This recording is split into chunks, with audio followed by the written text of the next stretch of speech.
loving monster who perceives humans not as food, but as babies waiting to be nurtured. Every day at mealtime, he distributes bottles of milk to those he's imprisoned.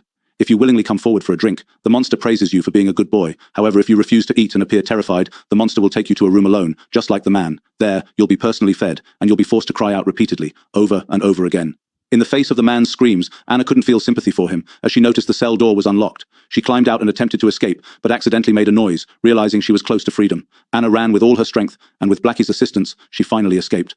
The monster's look of dismay was filled with resentment, seemingly complaining about Anna's disobedience.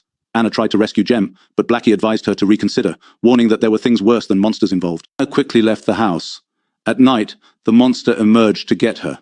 She called the police, but without a house key, she couldn't prove he lived there, so they left. Anna took a risk, got in the car, and when the monster came out, she crashed into it, pinning it to the wall. When it stopped moving, she ran back to the basement. She saw a light and heard a gunshot. Jim, about to flee, mistook her for the monster. Fortunately, no harm was done. With Jim's help, Anna left the room. The monster was gone, but they didn't care. They reached Old Dark's shelter to treat wounds. The victim's mother was very sorry for the earlier incident. She apologized to Anna and explained her escape. After the monster left, she found a room in the cave that the monster avoided. It was cluttered with household waste. Inside was a skinny old man and an old TV with tapes. He played a tape showing female abuse. She was about to question him when he shot the old man. Jim was confused, but focused on escaping. He grabbed his pistol, but accidentally shot Anna. The old man Jim mentioned was unforgettable to Blackie.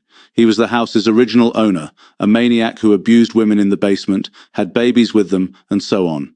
Eventually, a weirdo emerged, obsessed with educational videos, having fun with them. She took on the role of a mother, learning from what she watched on TV. In the morning, Black suggested that Anna stay here overnight and visit the hospital for treatment. After all, this place was quite safe, and monsters hadn't been seen here in decades. However, as soon as she spoke, the monsters charged in, shocking Black back to her senses. Anna was terrified and hurriedly tried to run away, despite her limp.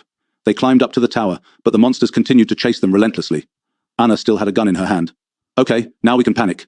As the monster was about to climb the tower, in a moment of desperation, Jem had a sudden flash of insight, and her expression became fierce. She pushed Anna down, and the monster jumped down to protect her, using its own body to shield Anna. Jem tried to explain that she was forced to do so, but unexpectedly, the monster didn't die.